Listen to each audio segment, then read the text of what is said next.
You ever read about somebody and wonder where they're from? Well, today we're visiting the hometown of Herod the Great. All that and more on First Century Foundations.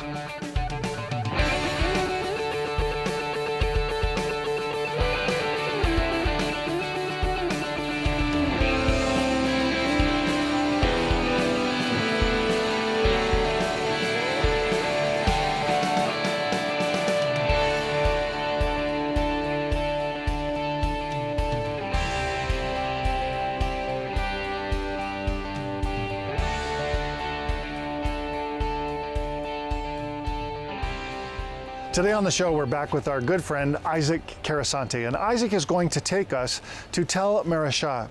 This was the hometown of Herod the Great.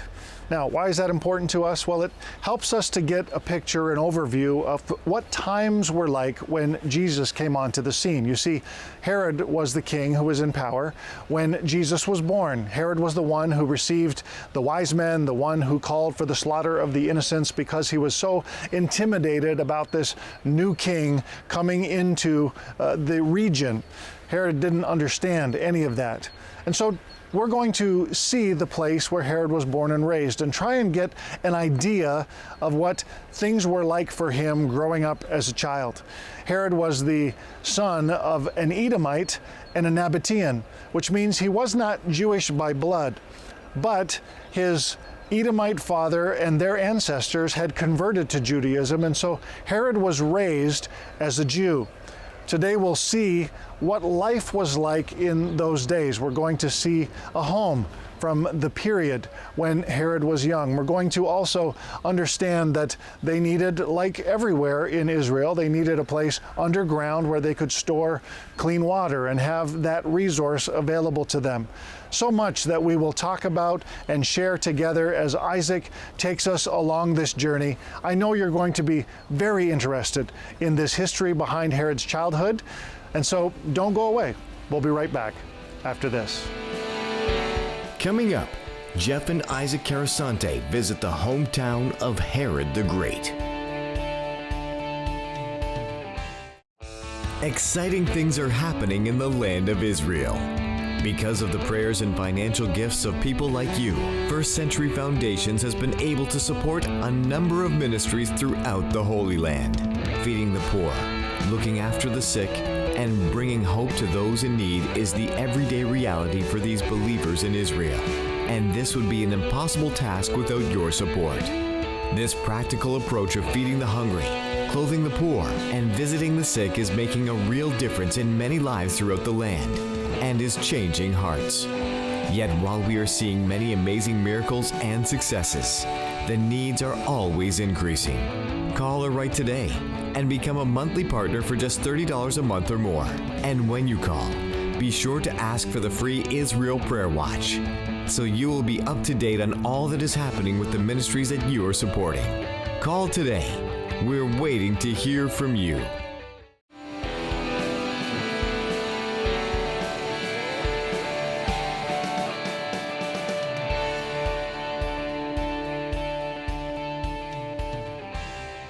Hey, great to have you on the show today. And Isaac, welcome back to the show. Thank you very much. Always a pleasure to have you with us. Pleasure to be with you. You are so helpful with explaining everything that we're seeing. Today, we're at a very interesting place that has a couple of implications in terms of biblical history. Tell us where we are today. So, right now, we are in Maresha. You see the hill over there? This is Upper Maresha. From the time of King Rehoboam, he built Maresha in order to stop the Egyptians from marching into Jerusalem. Okay. Maresha was a Jewish city until 586-87 BC. Babylonian occupation, Jews were forced to leave. Edomites came here. Later on, during Hellenistic era, it became to be a mixed city where Edomites and Hellenistics lived here. Okay. So what we see here, we have the remains of Maresha from Hellenistic era. Most important thing that we have to remember about this city, this is the hometown of Herod. Okay. This is the place where Herod, we learn and know so much about him. This is where he was born and grew up, Herod's hometown. Fantastic. And so we're going to see a house here? We're going to see one of the reconstructed houses. Yeah. Much more interesting, we go down under the ground to see one of the cisterns. Okay, let's go. Please follow me. So, over here, we have a good example of a house. Remember, Maresha, during Hellenistic era, was a big city. We estimate that the population here was about 3,000-4,000 people. Okay. And over here, a good example of one of the houses that belonged to one of the families. All of what you see here is not originally. Right. All of this was rebuilt by the archaeologists just to give us an idea. Now we entered through the main entrance, and over here we have the remains of private living rooms, kitchen, guest room. Now you see that the houses were made from the local stone to this area, which is the chalk stone. And at the end, the builders covered everything with plaster. Okay. So people couldn't see these stones because it was all covered with plaster. Right. Now, condition number one for life is water. No water, no life.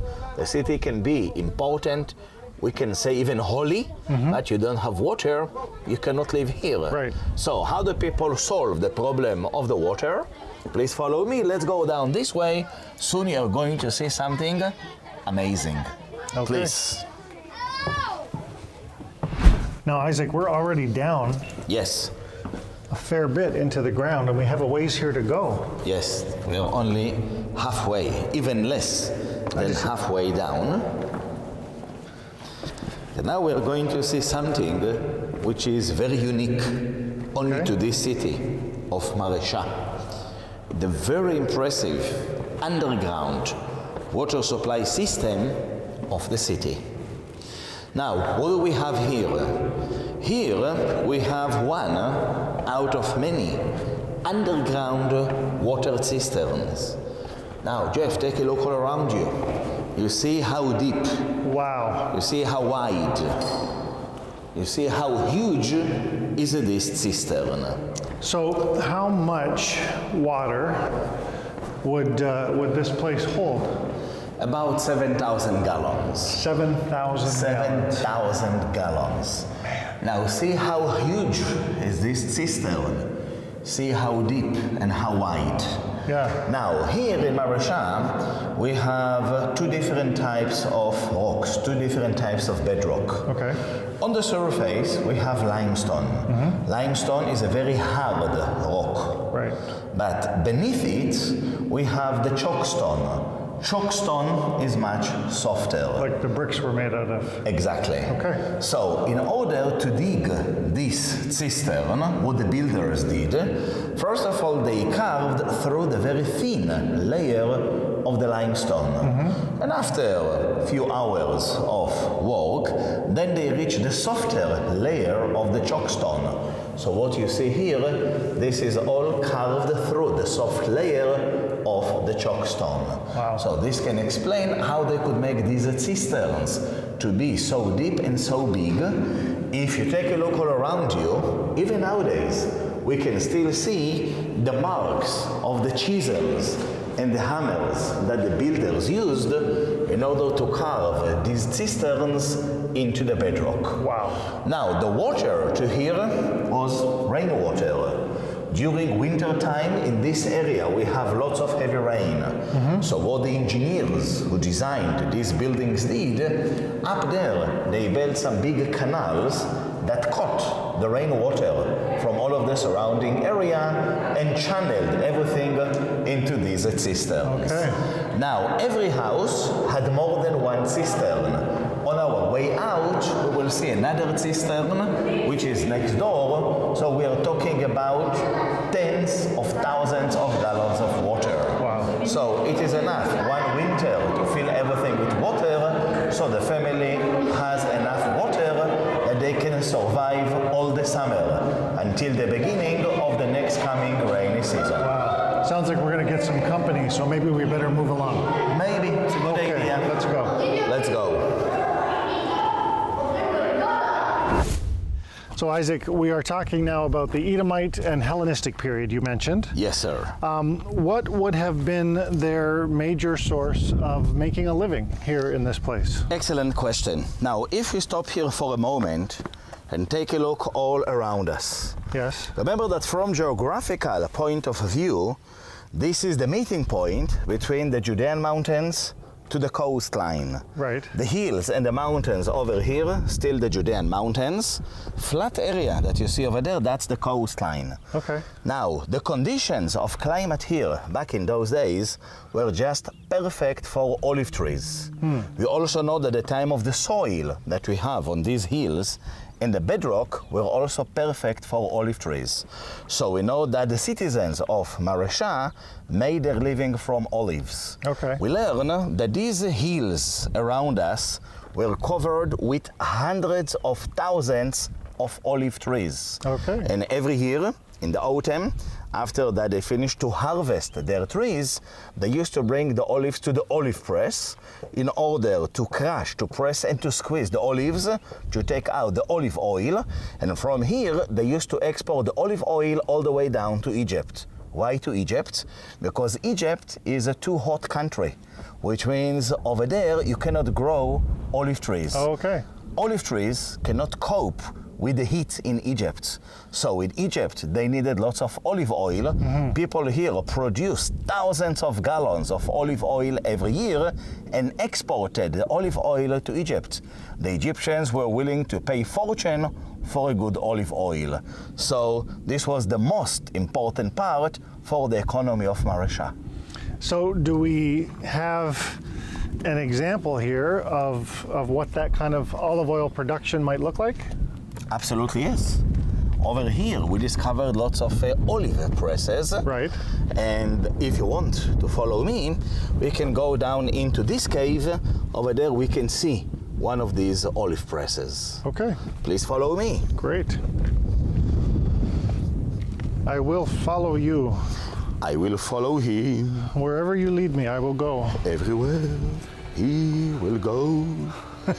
No mountain is high enough. Okay. Up next, Jeff and Isaac explore an ancient olive press.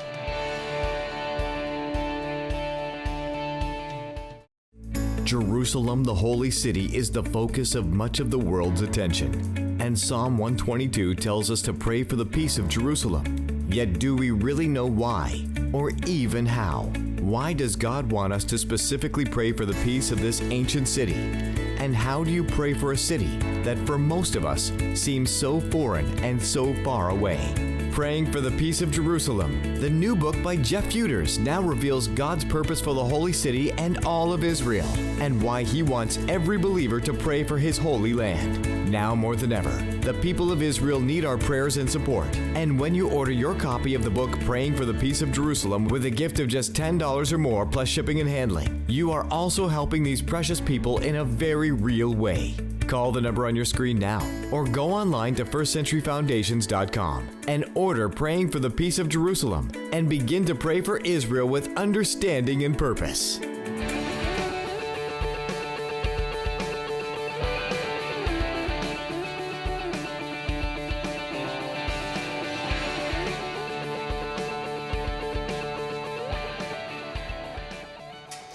So, right now we're entering this cave. By the way, same technique like that cistern that we saw. Right. This cave was carved through the layers of the soft rock, which is the chalk stone. Again, you can see the marks of chisels and hammers that the builders used in order to carve this cave into the bedrock. Now, over here, an excellent example of an olive press. What you see here is originally 2,300 years old. So this is something ancient. Now, what do we see here? We can see the lower stone and we can see the upper stone. Remember, every year in the season, autumn, after the farmers finish to harvest their trees, they used to bring their olives all the way here. And then you put the olives on the lower stone. Right. And then you have to roll the upper stone in circles and circles on the olives in order to crush the olives. But as we can understand, this stone is very heavy. Therefore, you can see this hole right in the center. Then they came with a wooden beam, like what you see here. One end of the beam you put into this hole. Yes. The other end here we tie to a donkey, or to a mule, or to an ox. And then when the donkey walks in circles and circles and circles. So this is how we can remove this stone in circles on the olives in order to crush the olives. I've been called a donkey before, but I see I can't move this because it's locked, so. Yes. All right. Yes. Well, we could have done a demonstration. We have to try next time. Next time. Now, when you crush the olives, we have the first few milliliters of the first olive oil that comes out. Right. This is the best. Yes. This type of olive oil is known as the extra virgin olive oil. Right. For example, during the time of the temple in Jerusalem, many of the Jewish farmers in Galilee used to send some of their extra virgin olive oil to the temple in Jerusalem, to the menorah. Only type of oil that they were allowed to use there was extra virgin.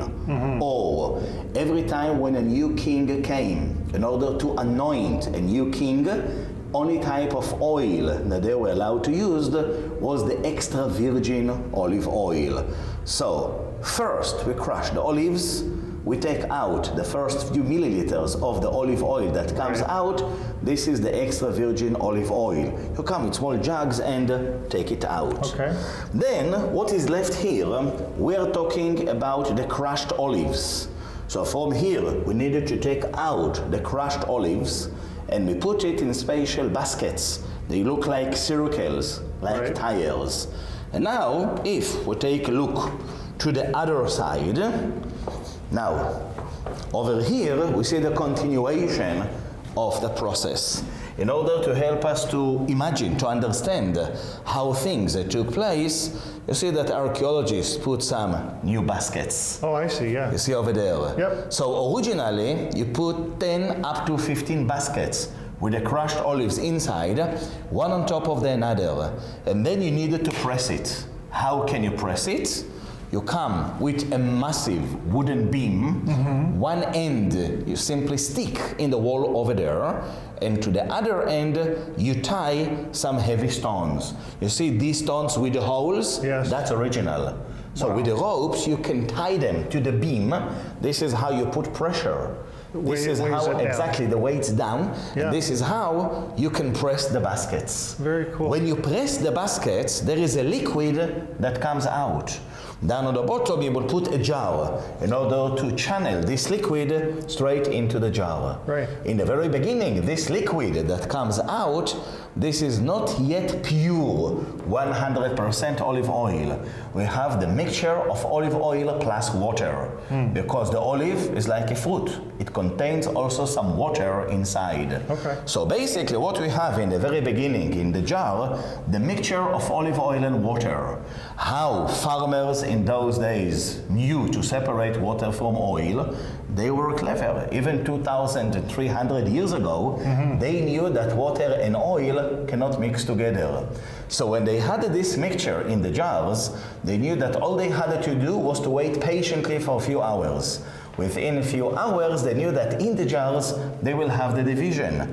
Down at the bottom, you will have only the water, and on top, pure olive oil. Always oil floats on top of the water. Right. In order to separate, down at the bottom of your jar, you make a small, tiny hole, let the water out until you reached the level of the oil, then you close that small opening, there you go. This is how we separate water from oil.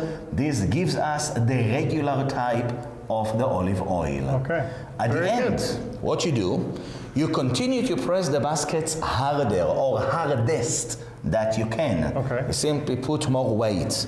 When you squeeze it to the maximum, we take out the last drops of the last olive oil. This type of olive oil is a bit bitter. That's the cheapest type of olive oil. In those days, people would use this type of olive oil for olive oil lamps, for cosmetics industry, medicine industry, etc. Okay. So basically, we're talking about 3 different types of olive oil: the extra virgin, the regular and the bitter. Now, the people here were pagans, Edomites and Hellenistics. Now, what you see over there, you can see this carving. On top, they would put some statues of their gods and false prophets. Because before they started the process, they would come here with an offering to offer to their god for good luck or prosperity, or make sure that we have lots of olive oil. Yeah. Now, this is one place to put the baskets. Over there you see another place to put more baskets. So this is like a small factory. This is a small factory, which means in a factory like this, you can produce few thousands of gallons of olive oil per year.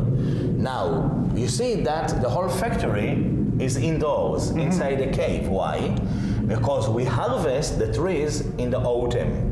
Remember, in the autumn, the weather is getting very bad. We have wind and we have heavy rain. You cannot do this process outdoors. You must do it indoors to have protection against the wind and the rain. Yeah. And by the way, this is not the one and the only olive press that was found here. In all of the surrounding area, we discovered 10 more. 10 more. Which means the city here, every year in the season, produced tens of thousands of gallons of olive oil. Olive oil was very expensive, which means that the economic situation of the people who lived here in Maresha was excellent. We are talking about a very wealthy city. Great.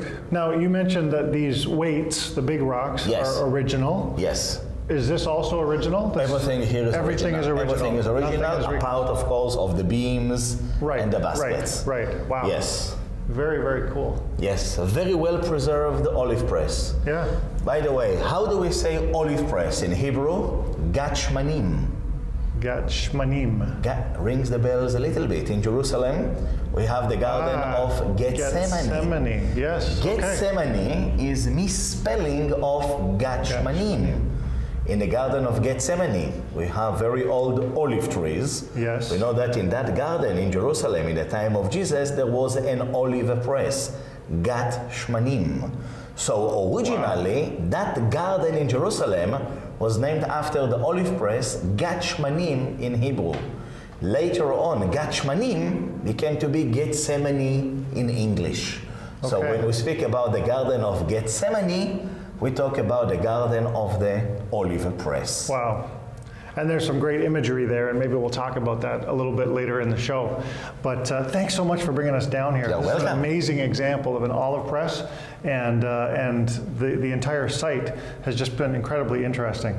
Thank you very much. Thank you. I'm glad that Thank you for enjoyed. watching. Don't go away. We'll be right back.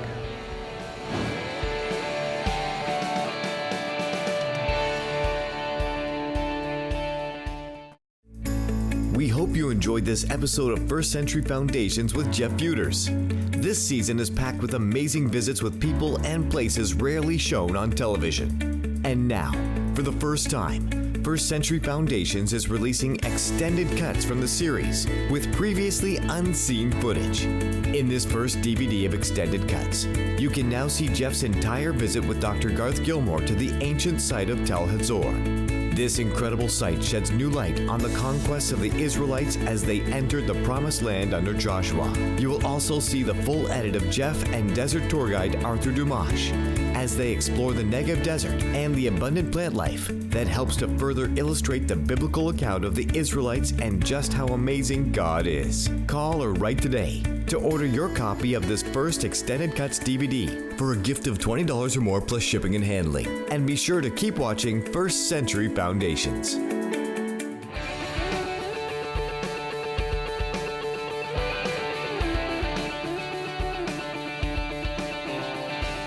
Well, I hope you enjoyed our visit today to Tel Maresha, and we saw some really unique and interesting things, but I want to focus in on what we just finished seeing, and that was the olive press that was there. It's an incredible example of an olive press from the time period when Jesus was born and when he lived.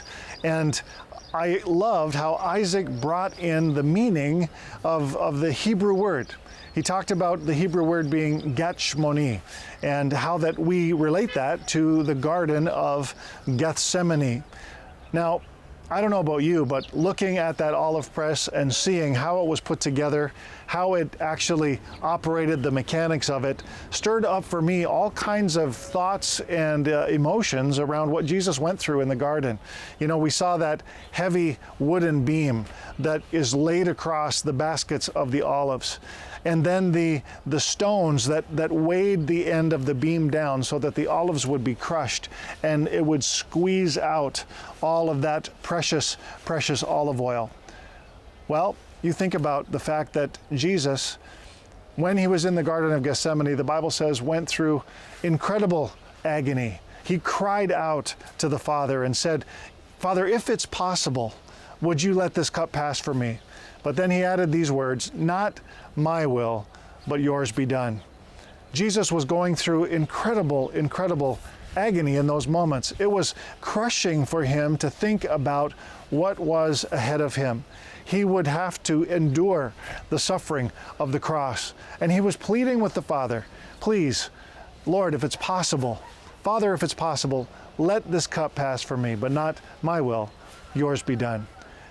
That crushing, the Bible tells us that Jesus was under so much pressure that he sweat, as it were, great drops of blood. In the end, we know that the story goes on, and Jesus indeed does take this cup. He endures the cross for us. And when he goes and is tried before Pilate and then has to carry his own cross to Calvary, again, that large wooden beam was placed across his shoulders. And I get that image of the beam that crushes the olives. There was this incredible imagery for me as Isaac was sharing today. And I hope that you're able to make that connection as well. Here's the thing. Jesus did all of that so that you would not have to experience that crushing, so that we wouldn't have to experience the crushing weight of sin in our lives, so that we wouldn't have to endure judgment and death because of our sins. Jesus took it on himself so that we could have eternal life. I think that's amazing. And as we work here in the land of Israel, and as we help to come alongside and support many of the ministries that are working here, they are also sharing that same incredible message. Jesus died for you. Jesus died for me. And you can have eternal and everlasting life because of what Jesus has done. I think that's amazing. I hope you do too. Thanks for being with us today. We'll see you next time on First Century Foundations.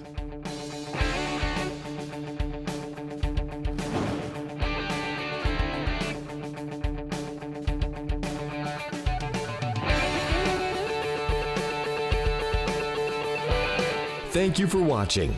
To learn more about this program and the ministries in Israel that we help, or to receive the Israel Prayer Watch, call the number on the screen or visit us online at firstcenturyfoundations.com. And to keep up to date on all that we're doing, you can follow us on Facebook and Instagram. Join Jeff Feuders again in Israel next week on First Century Foundations.